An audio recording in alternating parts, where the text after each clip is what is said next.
आज हम mister chips का चैप्टर नंबर 8 पढ़ेंगे।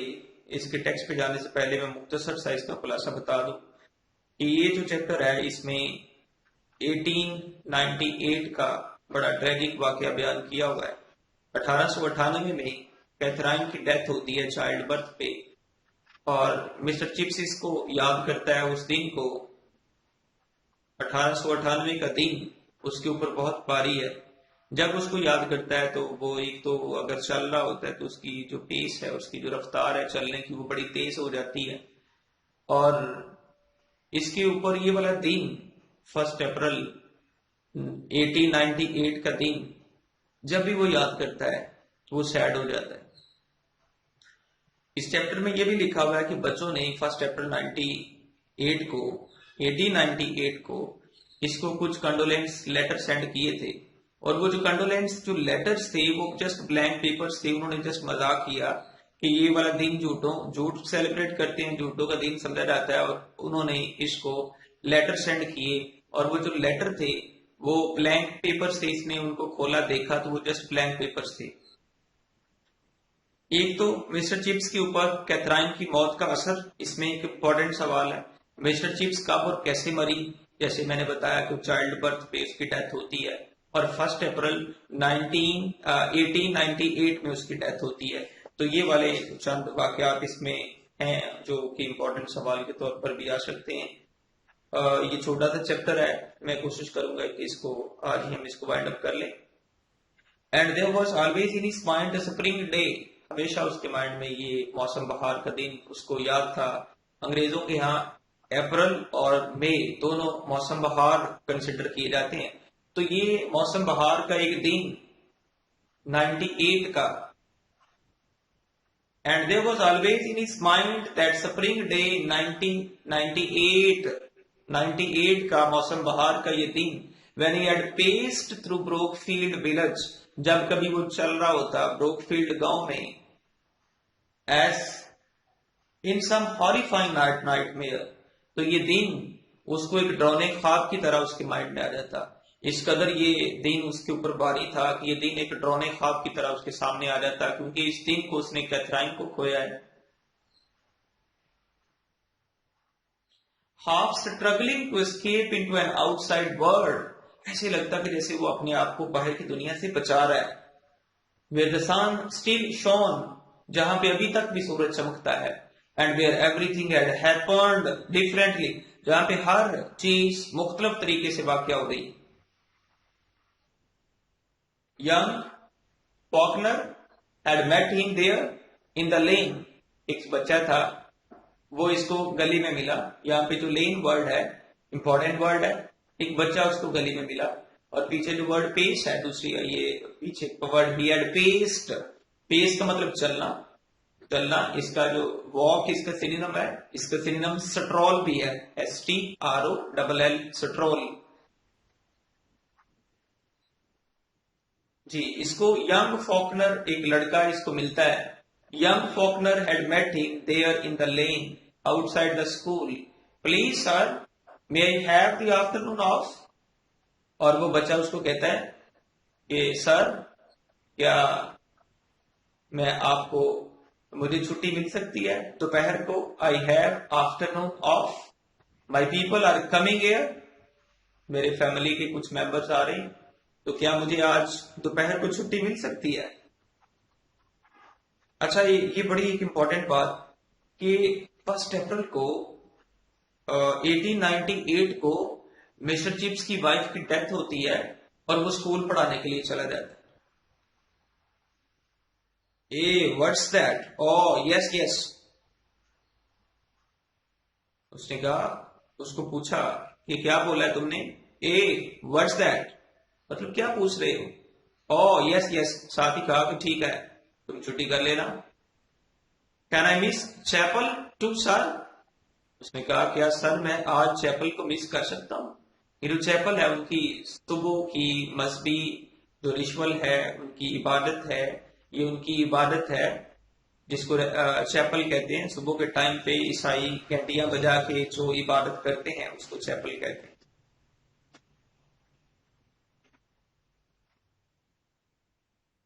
उसने उसको कहा yes yes, and can I go to the station to meet them, क्या मैं स्टेशन जा सकता हूं अपने फैमिली मेंबर को रिसीव करने के लिए?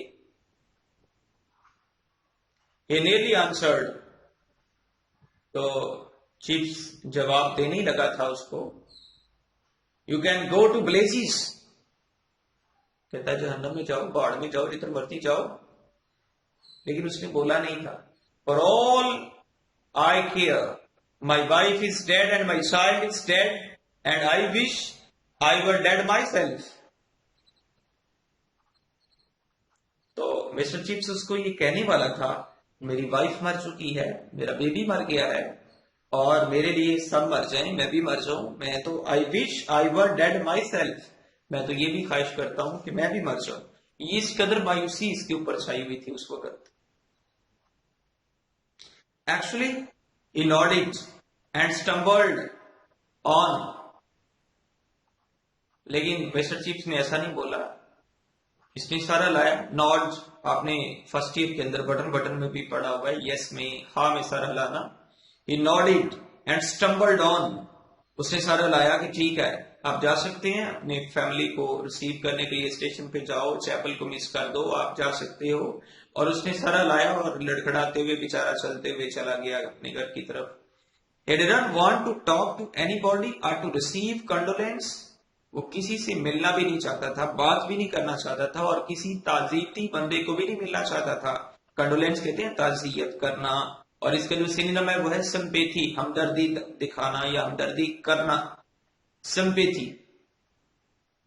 He wanted to get used to things, वो चीजों का आदी बनना चाह रहा था।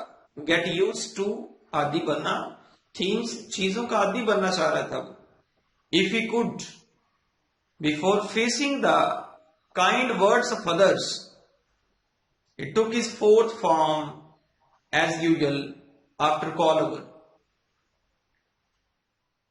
उसने अपना चौथी क्लास ली, जैसे चौथा पीरियड स्टार्ट होता है, setting them grammar to learn by heart, वो फोर्थ पीरियड में उनको ग्रामर सिखा रहा था। While he himself stayed at his desk in a cold continuing trance, वो डेस्क पे खुद खड़ा था ट्रेंस की हालत में। ट्रेंस एक इंपॉर्टेंट वर्ड है, वजद की कफियत में जब एक इंसान जो है उसके ऊपर सख्ता तारी हो जाता है, तो ऐसी हालत में वो डेस्क के पास खड़ा था और बच्चों को जुबानी ग्रामर याद करने के लिए बच्चों को क्लास को पढ़ा रहा था, जुबानी ग्रामर करवा रहा था, और ट्रेंस की हालत में खड़ा था। Suddenly someone said, please sir, there are lot of letters for you. अचानक किसी ने कहा, सर आपके लिए बहुत से लेटर्स हैं, और ये वही लेटर्स हैं जो जॉब किया बच्चों ने।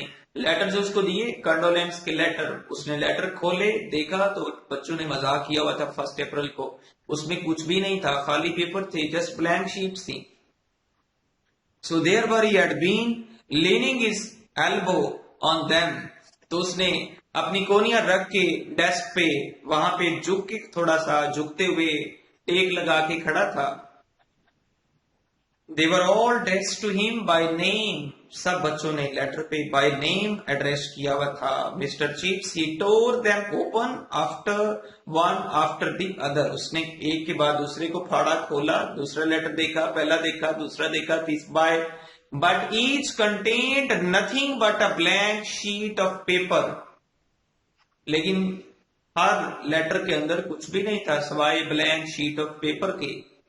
He thought in a distant way that it was rather peculiar, उसने एक बड़े मुख्तलिफ खोए हुए अंदाज में सोचा कि ये बड़ी अजीब बात है। But he made no comment, लेकिन उसने कोई उस पे तबसरा नहीं किया। The incident gave hardly an impact upon his vastly greater preoccupations, इस वाक़े ने उसके ऊपर एक गहरा असर छोड़ा। इम्पैक्ट का मतलब होता है असर, प्रीऑक्युपेशंस का मतलब होता है गैर हाजिर दिमागी। Not till days afterwards did he realize that it had been a piece of apparent foolery, तो आने वाले दिनों में भी वो इस बात को नहीं समझा कि ये तो बच्चों ने उसके साथ अप्रैल फूल सेलिब्रेट किया।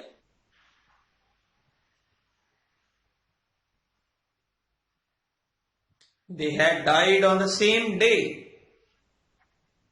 वो उसी दिन मरे थे। दे जमा के सीगे में आ रहा है, यानी उसकी वाइफ और उसका baby. They had died on the same day, the mother and the child just born on April 1st 1898। तो ये 1 अप्रैल 1898 का दिन मिस्टर चिप्स के लिए बहुत ट्रेजिक डे है, बहुत अलमनाक दिन था, और ये मिस्टर चिप्स की जिंदगी पे बड़े गहरे और बड़े गमनाक असरात छोड़ता है। और उस दिन बच्चों ने मिस्टर चिप्स के साथ क्या मजाक किया। जी, अब हम इसकी एक्सरसाइज देखते हैं।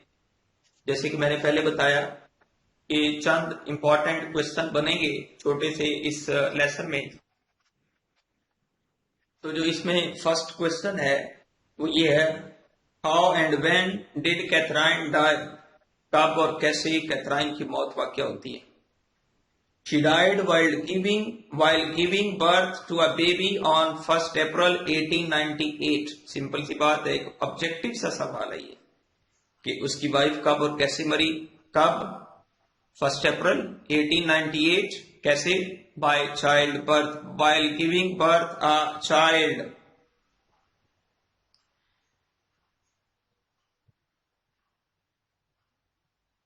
उसके बाद क्वेश्चन नंबर सेकंड को क्विट कर दें, थर्ड पे आ जाएं।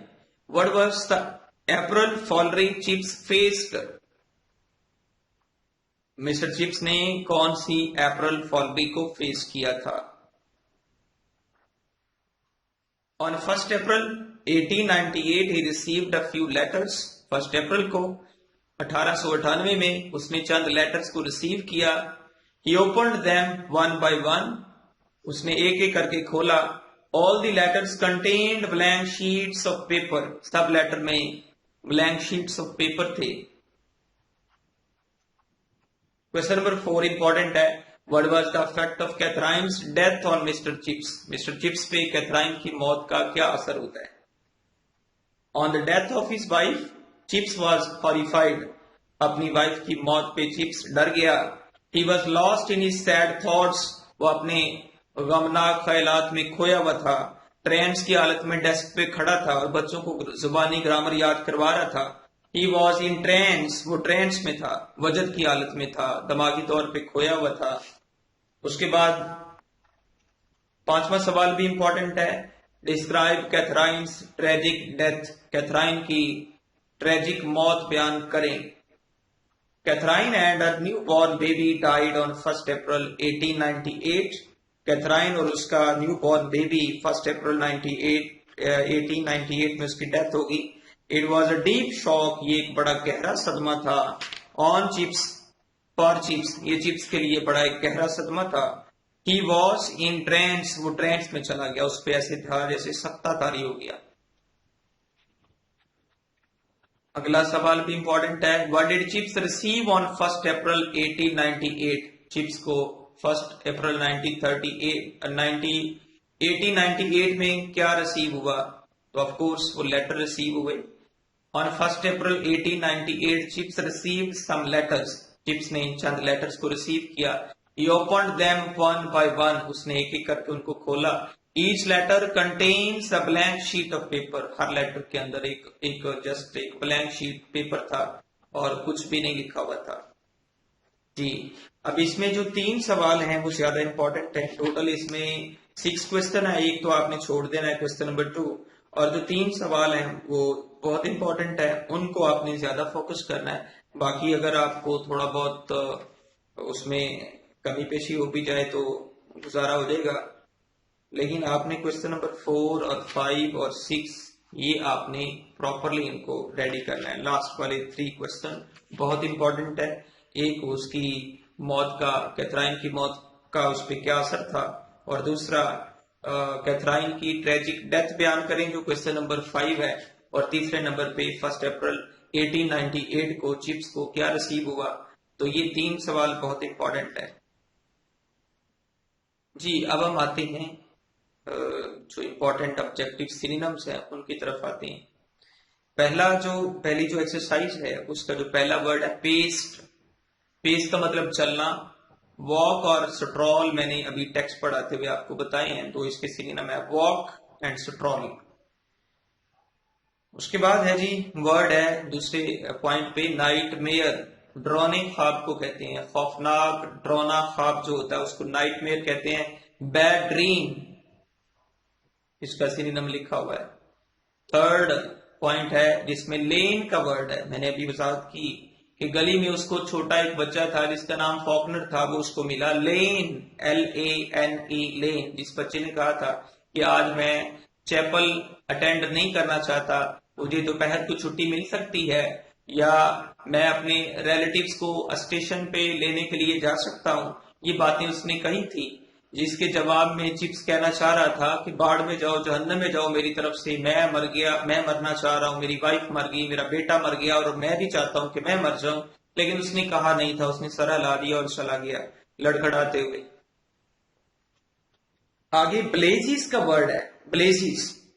ब्लेज, उसने जहन्नम के मीनिंग में ये वर्ड इस्तेमाल किया है। गो टू प्लेस, जहन्नम में जाओ, मेरी तरफ से जिधर मर्जी जाओ। तो इस अंदाज से उसने जवाब देना चाहा था लेकिन दिया नहीं था। ब्लेस वैसे आमतौर पे शोले को कहते हैं, फ्लेम को ब्लेस कहते हैं, लेकिन यहाँ पे ब्लेस का मतलब यानी जहन्नम, क्योंकि आग है तो उसने कहा गो टू प्लेस। तो ये इस हवाले से इसका हेल बनेगा, इसका सिनोनिम। उसके बाद उसने सर हिलाया और चला गया लड़खड़ाते हुए। तो एक वर्ड को 2 दफा इस फिक्रे को लिखा हुआ है, तो ये इसमें 2 इंपॉर्टेंट वर्ड थे इसलिए 2 दफा लिखा हुआ है। एक तो नॉडिड का वर्ड कि यस में ऐसे ऐसे सारे हिलाना, नॉडिड, और दूसरा स्टम्बल का वर्ड नीचे वाले सेंटेंस में उसने अंडरलाइन किया हुआ है। तो एक तो नॉर्ड का जो सिनोनिम है वो यहां पे है बोर्ड, यानी ऐसे सारा कर देना बोर्ड। तो बाकी कोई वर्ड मैच नहीं कर रहा, ठीक है। और नंबर 6 पे स्टम्बल्ड, लड़खड़ा के चलना, गिरते गिरते। यहाँ पे स्लिप्ड का वर्ड है, स्लिप होते होते चलना। तो जैसे एक बंदा बहुत कमजोर और बीमार हो, नडाल हो, तो वो पांव डगमगा जाते हैं उसके चलते हुए, तो इसको स्टम्बल कहते हैं। तो इसी तरह स्लिप्ड इसका सिनोनिम होगा। फिर उसके बाद 7वें नंबर पे है कंडोलेंस। कंडोलेंस कहते हैं ताजियत करना, कोई मर जाए तो उसकी ताजियत पे जाना। तो यहाँ पे सिंपैथी इसका सिनोनिम होगा, मैंने पहले भी इसकी वजाहत की है। फिर उसके बाद है ट्रांस। जो ट्रांस वर्ड है ये है सक्ताकारी हो जाए किसी के ऊपर, ऐसे चुप लग जाए किसी को, तो इसको ट्रांस कहेंगे। और ये वजद की हालत भी होती है। तो यहाँ पे जो 3-4 ऑप्शन है उसमें है हाफ कॉन्शियस स्टेट, यानी आधा बंदा मेंटली वो गैर हाजिर होता है। हाफ कॉन्शियस स्टेट, ऐसी हालत जिसमें बंदा आधा कॉन्शियस में हो और आधा गायब हो दिमागी तौर पे। उसके बाद नंबर 9 पे लिखा हुआ है इम्पैक्ट। इम्पैक्ट का मतलब असर, और इसका अफेक्ट इसका सिनोनिम होगा। उसके बाद है प्री ऑक्यूपेशन। प्री ऑक्यूपेशन का मतलब होता है गहरे ख्यालात में खो जाना, तो इसका सिनोनिम होगा डीप थॉट। तो ये कंप्लीट चैप्टर हमारा हो गया आज का। तो आज के लिए आप इसके इंपॉर्टेंट 3 सवाल कम से कम, जो लास्ट वाला 4, 5 और 6 वो आपने करने हैं। जो इंपॉर्टेंट सिनोनिम मैंने बताए हैं, जिसमें पेस्ट है, जिसमें नाइटमेयर है, जिसमें आपने स्ट्रॉल स्टम्बल का वर्ड है, तो ये कुछ इसके इंपॉर्टेंट सी ब्लेस का वर्ड है, कंडोलेंस का वर्ड है, ट्रेंड्स का वर्ड है। इंपॉर्टेंट सिनोनिम्स पे भी फोकस करना, उनका मीनिंग और उनका अल्टरनेटिव जो सेम वर्ड है वो भी आपको आना चाहिए। So that's all for today. Okay, Allah Hafiz.